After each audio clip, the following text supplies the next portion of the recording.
स्वागत है दोस्तों आप सभी का सत्याल यूनिवर्सिटी में। तो देखते हैं आज का पहला प्रश्न क्या है। किस राज्य में मतदान प्रतिशत 90 से अधिक करने के लिए चुनाव आयोग ने मिशन 929 लॉन्च किया है। In which state the election commission launched mission 929 to increase the voting percentage to more than 90। Option A Tripura, option B Gujarat, option B Himachal Pradesh, option D Uttar Pradesh. तो दोस्तों इसका करेक्ट आंसर क्या रहेगा? Option A Tripura. बढ़ते हैं दोस्तों इसके नेक्स्ट इंपॉर्टेंट फैक्ट की तरफ देखिएगा। भारत के चुनाव आयोग ईसीआई ने त्रिपुरा में मिशन 932 शुरू किया है। यह अगले विधानसभा चुनाव में मतदान को 92% तक बढ़ाने के लक्ष्य के साथ पूरे त्रिपुरा में 932 मतदान केंद्रों पर ध्यान केंद्रित करेगा। हालांकि चुनाव आयोग ने अभी तक त्रिपुरा के चुनाव कार्यक्रम की घोषणा नहीं की है। बढ़ते हैं दोस्तों अगले पॉइंट की तरफ देखिएगा। अगला पॉइंट क्या है? भारत के चुनाव आयोग विधानसभा चुनावों को शांतिपूर्ण किया है दोस्तों। शांतिपूर्ण बनाने के लिए मिशन जीरो पोल वायलेंस पर भी काम कर रहा है। इससे यह भी सुनिश्चित होगा कि मतदाता 2023 में होने वाले विधानसभा चुनाव में शक्तिपूर्वक मतदान कर सके। त्रिपुरा विधानसभा में कितनी दोस्तों 60 सीटें हैं। त्रिपुरा की 12वीं विधानसभा गठन के लिए चुनाव 18 फरवरी 2018 को हुआ था। अगला पॉइंट क्या है दोस्तों? 12वीं विधानसभा का कार्यकाल 22 मार्च 2023 को समाप्त हुआ। तो बढ़ते दोस्तों अगले पॉइंट की तरफ देखिएगा। अगला पॉइंट इसी का क्या है, जान लेते हैं त्रिपुरा के बारे में क्या है। खारची उत्सव कहाँ मनाया था दोस्तों? त्रिपुरा में। कहाँ पे? त्रिपुरा में दोस्तों। फिर क्या है, त्रिपुरा की राजधानी क्या है दोस्तों? अगरतला। त्रिपुरा के मुख्यमंत्री कौन है? डॉक्टर मणिक साहा। क्या है? त्रिपुरा के राज्यपाल कौन है? सत्यदेव नारायण आर्य। बढ़ते दोस्तों इसके अगले पॉइंट की तरफ देखिएगा। अगला पॉइंट क्या है? निर्वाचन आयोग क्या है? भारत निर्वाचन आयोग जिसे चुनाव आयोग के नाम से भी जाना जाता है, एक स्वायत्त व संवैधानिक निकाय है जो भारत में संघ और राज्य चुनाव प्रक्रियाओं का संचालन करता है। यह देश में लोकसभा, राज्यसभा, राज्य विधानसभाओं, राष्ट्रपति और उपराष्ट्रपति के चुनाव का संचालन करता है। बढ़ते दोस्तों अगले पॉइंट की तरफ देखिएगा। अगला पॉइंट क्या है? किस संविधान संशोधन के तहत मतदान की उम्र को 21 से घटाकर 18 वर्ष कर दिया गया है? 61वां संविधान संशोधन 1889 में हुआ। भारत निर्वाचन आयोग का गठन कब हुआ दोस्तों? 25 जनवरी 1950 को। भारत के पहले मुख्य चुनाव आयुक्त कौन थे? सुकुमार सेन। अनुच्छेद 324 का संबंध चुनाव आयोग से है। भारतीय संविधान के भाग 15 में अनुच्छेद 324 से लेकर अनुच्छेद 329 तक निर्वाचन की व्याख्या की गई। तो बढ़ते दोस्तों अगले पॉइंट की तरफ देखिएगा। अगला पॉइंट क्या है? निर्वाचन का आयोग का सचिवालय नई दिल्ली में स्थित है। मुख्य निर्वाचन अधिकारी IAS रैंक का अधिकारी होता है, जिसकी नियुक्ति राष्ट्रपति द्वारा की जाती है तथा चुनाव आयुक्तों की नियुक्ति भी राष्ट्रपति ही करता है। इनका कार्यकाल 6 वर्ष या 65 वर्ष की आयु तक होता है। वर्तमान में एक मुख्य निर्वाचन आयुक्त और 2 निर्वाचन आयुक्त होते हैं। तो बढ़ते हैं दोस्तों अगले पॉइंट की तरफ देखिएगा। अगला पॉइंट क्या है? भारत और किस देश ने परमाणु संपत्ति और जेल के कैदियों की सूचियों का आदान प्रदान किया है? Option A Australia, option B America, option C Pakistan, option D Afghanistan. तो दोस्तों इसका करेक्ट आंसर क्या रहेगा? Option C Pakistan. तो बढ़ते दोस्तों इसके नेक्स्ट इंपॉर्टेंट फैक्ट की तरफ देखिएगा। क्या है? भारत और पाकिस्तान दोनों परमाणु हथियार संपन्न देश हैं और दोनों देशों के बीच तनाव को कम करने के लिए परमाणु प्रतिष्ठानों और सुविधाओं के खिलाफ हमलों को निषेध पर एक समझौते पर 31 दिसंबर कब दोस्तों? 31 दिसंबर 1998 को दोनों के बीच हस्ताक्षर किए गए थे। इस समझौते के तहत दोनों देशों को प्रत्येक कैलेंडर वर्ष की पहली जनवरी को एक दूसरे को परमाणु सुविधाओं की जानकारी देनी होती है। बढ़ते दोस्तों अगले पॉइंट की तरफ देखिएगा। यह समझौता 27 जनवरी 1991 को लागू हुआ था। दोनों देशों के बीच इस तरह की सूचियों का यह लगातार 32वां आदान प्रदान है। पहला 1 जनवरी 1992 को हुआ था।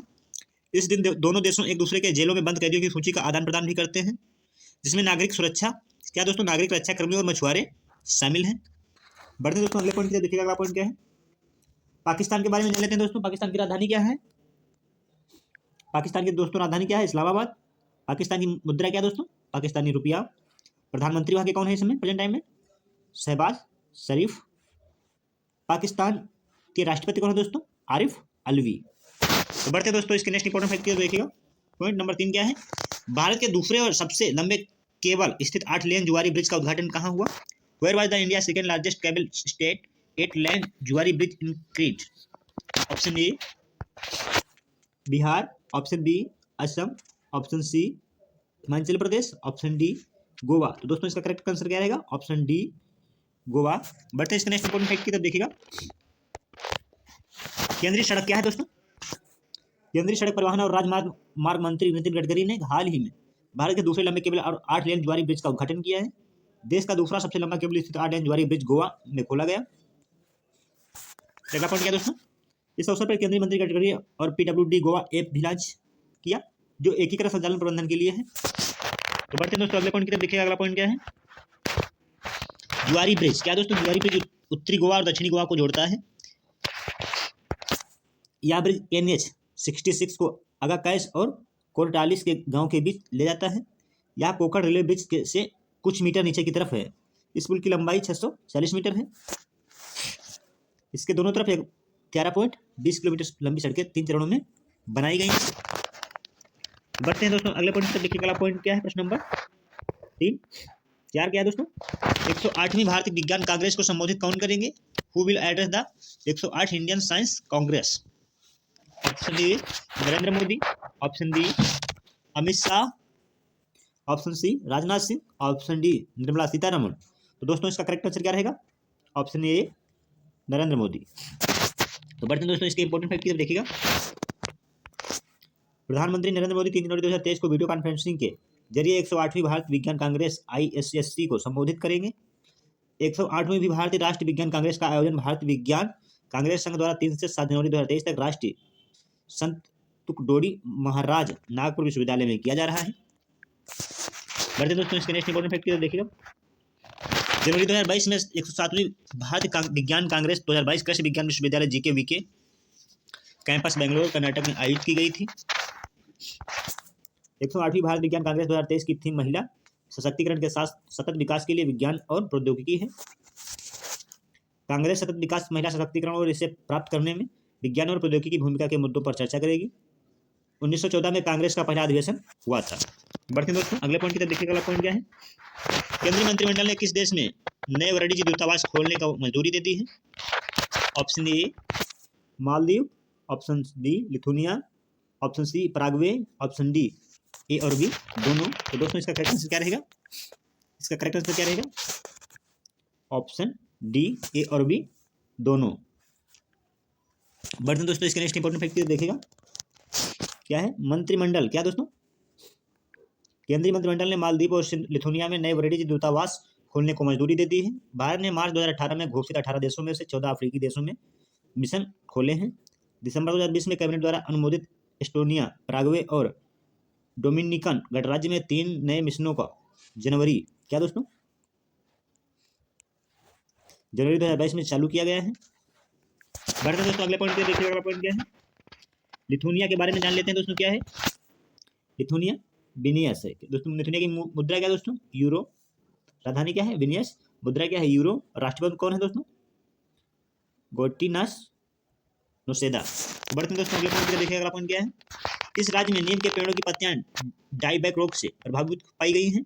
Option A Madhya Pradesh, option B Telangana, option C Gujarat, option D Rajasthan. तो दोस्तों इसका करेक्ट आंसर क्या है, इसका करेक्ट आंसर क्या है, ऑप्शन बी तेलंगाना।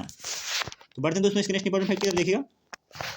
तेलंगाना नीम के पेड़ों के लिए खतरा बने रोग की पहचान ट्विट ब्लाइट और डाईबैक रोग के रूप में हुई है, जो इस साल भी बड़े पैमाने पर नीम के पेड़ों को प्रभावित कर रहा है।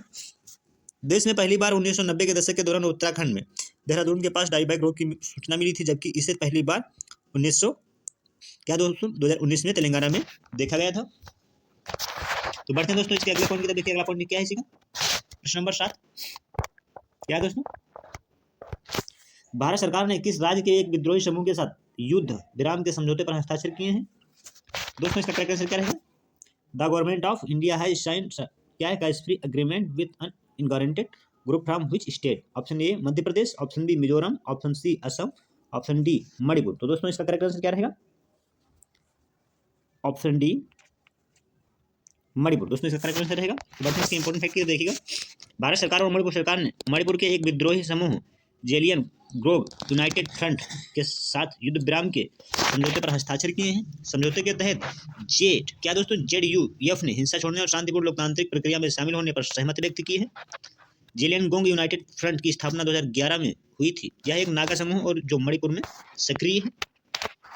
बढ़ते हैं दोस्तों अगले पॉइंट की तरफ देखिए। अगला पॉइंट क्या है, भारत सरकार और एशियाई विकास बैंक एडीबी किस राज्य में शहरी सेवाओं में सुधार के लिए $125 मिलियन के ऋण पर हस्ताक्षर किए हैं? Option A Andhra Pradesh, option B Tamil Nadu, option C Telangana, option D Madhya Pradesh. तो दोस्तों इसका करेक्ट आंसर क्या रहेगा?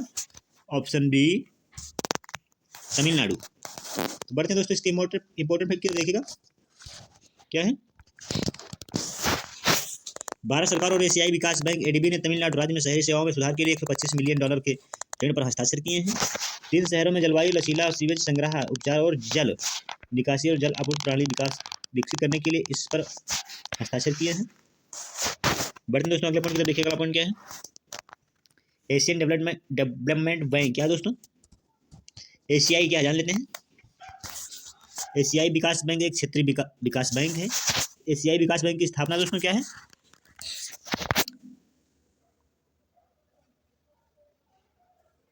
एशियाई विकास बैंक मुख्यालय इसका दोस्तों कहाँ पे है?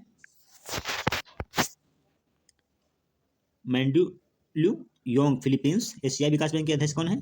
मासात्सु असाकावा। बढ़ते दोस्तों अगले पॉइंट की तरफ देखिएगा। अगला पॉइंट क्या है? किस केंद्रीय मंत्रालय ने प्रज्वला और चैलेंज लॉन्च किया है? ऑप्शन ए ग्रामीण विकास मंत्रालय, ऑप्शन बी खेल मंत्रालय, ऑप्शन सी कृषि मंत्रालय, ऑप्शन डी शिक्षा मंत्रालय। तो दोस्तों इसका करेक्ट आंसर क्या रहेगा? इसका करेक्ट आंसर क्या रहेगा? ऑप्शन ए शिक्षा मंत्रालय। तो बढ़ते हैं दोस्तों इसके अगले पॉइंट की तरफ देखिएगा। अगला पॉइंट क्या है?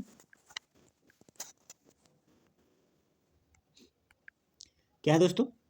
ग्रामीण विकास मंत्रालय की दीनदयाल अंत्योदय योजना क्या है दोस्तों? राष्ट्रीय ग्रामीण आजीविका मिशन ने प्रज्वला चैलेंज लॉन्च किया है।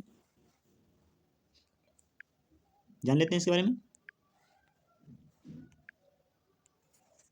इस चुनौती के तहत ग्रामीण अर्थव्यवस्था को बदलने के लिए व्यक्तियों, उद्यमों, स्टार्टअप, निजी क्षेत्र, नागरिक समाज और अन्य लोगों के से विचार आमंत्रित किए गए हैं।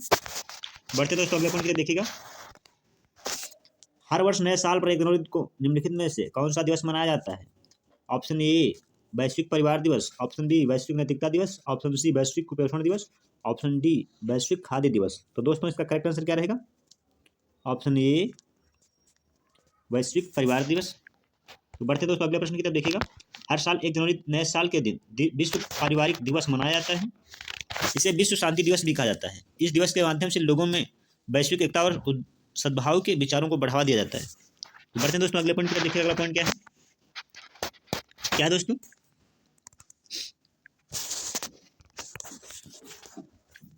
लुई इनोसियो लूला डॉक्टर सिल्वा ने किस देश के 39वें राष्ट्रपति के रूप में शपथ ली है? Option A Brazil, option B Israel. क्या दोस्तों? Israel, option C America, option D Italy. दोस्तों इसका करेक्ट आंसर क्या रहेगा? Option A Brazil. बढ़ते हैं इसके नेक्स्ट इंपॉर्टेंट फैक्ट की तरफ देखिएगा।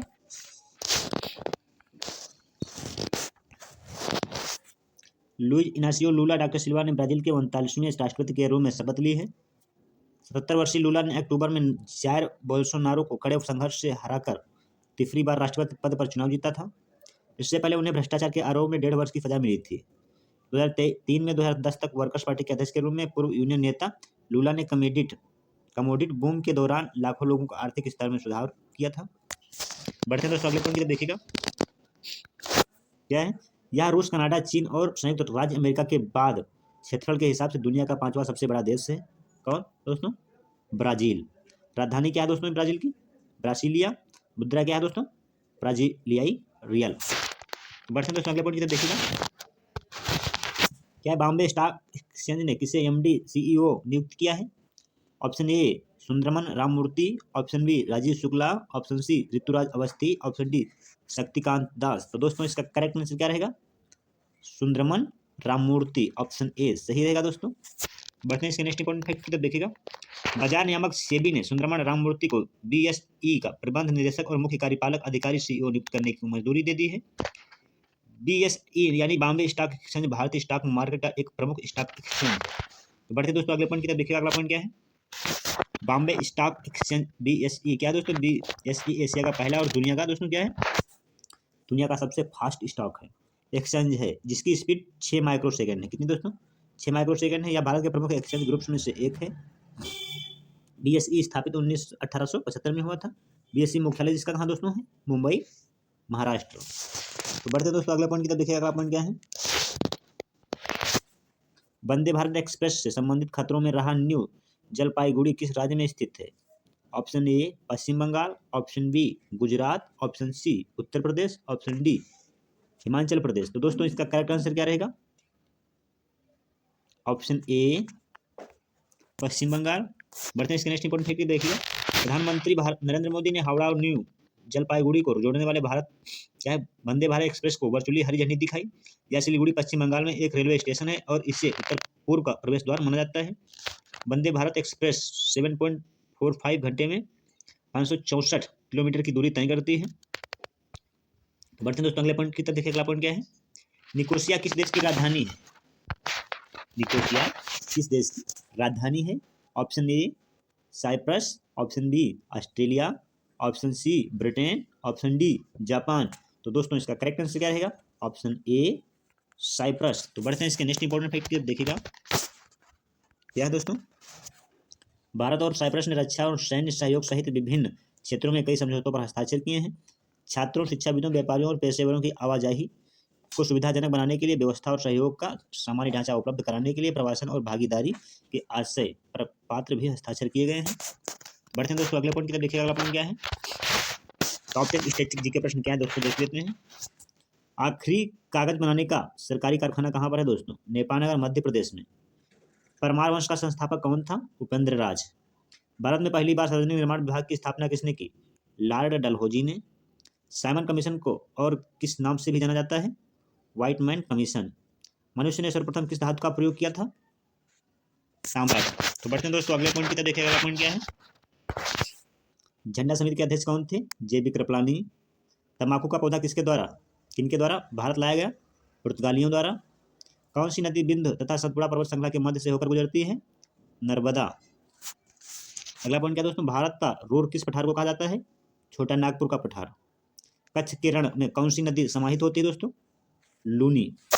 दोस्तों हमारे द्वारा दी गई जानकारी से आप लोग संतुष्ट हैं तो चैनल को सब्सक्राइब कर लीजिए और वीडियो को लाइक कर दीजिए। ज़्यादा से ज़्यादा अपने दोस्तों को शेयर करें। जय हिंद दोस्तों।